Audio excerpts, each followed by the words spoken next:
আর বাসার ভাইও একটু মানে একটু মনে হয় ফার্স্ট কথাটা একটু সাই সাই থাকে হয়তো। প্রথম দিন শুট হয়েছিল আমার সামির ভাইয়ের সাথে।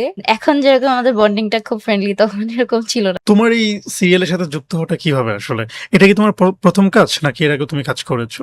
আমি 2018 থেকে কাজ করি hmm. As a child artist.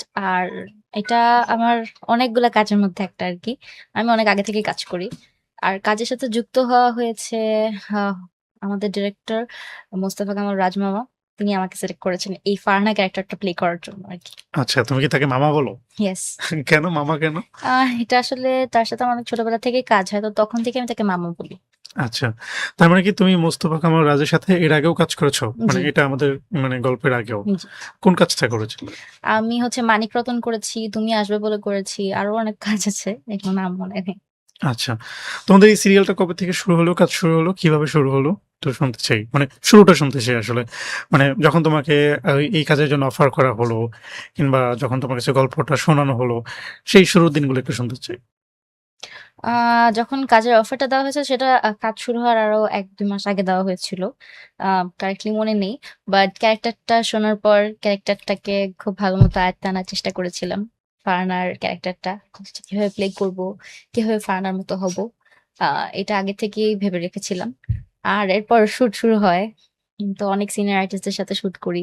ভালো লাগে। ফার্স্ট এ একটু নার্ভাস ছিলাম। কারণ কি তারা সবাই আমার থেকে অনেক সিনিয়র এবং তাদের সাথে খাপ খেয়ে মানে কাজ করতে পারবো নাকি বা মানে তাদের মতো করে কাজ করতে পারবো নাকি? সেই বিষয়টা নিয়ে একটু টেন্স ছিলাম। বাট আলহামদুলিল্লাহ। আচ্ছা।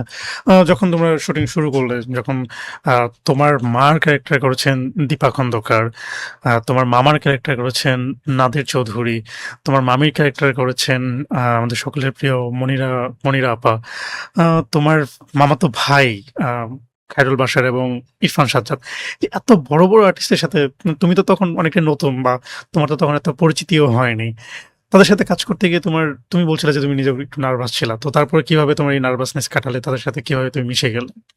নার্ভাসনেস ছিল বাট তারা সবাই এত ফ্রেন্ডলি ছিল এবং তারা সবাই আমাকে এত আপন করে নিয়েছে। অ্যান্ড এখন তো আসলে অনেক আপনই হয়ে গেছি। তো ফার্স্ট এ থেকেই তারা আমাকে ওই কমফোর্ট জোনটা দিয়েছেন যে মানে ওরকম আমার ফিলই হয় নাই যে আমি হয়তো আমার ভয় লাগছে অর সামথিং। কারণ কি সবাই অনেক সাপোর্টিভ ছিল আমার আ হুম, কো আর্টিস্ট যারা ছিলেন।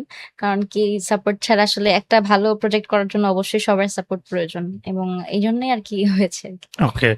আ তোমাদের যেদিন ১ম দিন শুটিং হয় আরকি, এটি আমাদের গল্পর। সেই ১ম দিন শুটিং তোমার কার সাথে সিন ছিল? আ সেই স্মৃতিটা একটু জানতে চাই বা একটু স্মৃতিচারণ যদি করো। ১ম দিন শুট হয়েছিল আমার সামির ভাইয়ের সাথে। আ সামির ভাইয়ের সাথে শুট হয়েছিল আর আমার মামার সাথে শুট হয়েছিল। as much as I remember but Samir ভাইয়েরটা আমার বেশি মনে আছে। হুম, হুম, তখন বাসার ভাইয়ের সাথে আমার ফার্স্ট দেখা হয়েছিল।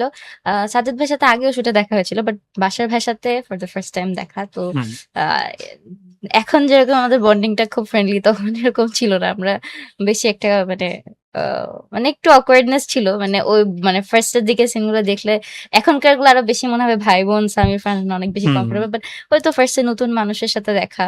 তো তখন আস্তে, আস্তে পরে আমাদের বন্ডিং ভালো হয়ে গেছে। তো ফার্স্ট সিনই ছিল যে আমি হচ্ছে ভাইয়ার বাইকে উঠে যে ভাইয়া এত বৃষ্টি পড়ছে ওই সিনটা, যেটা অনেক ফেমাস হয়েছে হুম। এই সিনটাও। তো ওই সিনটা ছিল অ্যান্ড তো বাইকে উঠে তারপর আমরা ভাইয়ার সাথে গল্প ভালোই হয় আরকি। ভাইয়া অনেক ফ্রেন্ডলি আরকি। এখন ফ্রেন্ডলি হয়ে গেছে। তো ফার্স্ট এর দিকে একটু নার্ভাস ছিলাম। আচ্ছা। আর বাসার ভাইও একটু মানে একটু মনে হয় ফার্স্ট কথাটা একটু আ সাই সাই থাকে হয়তো।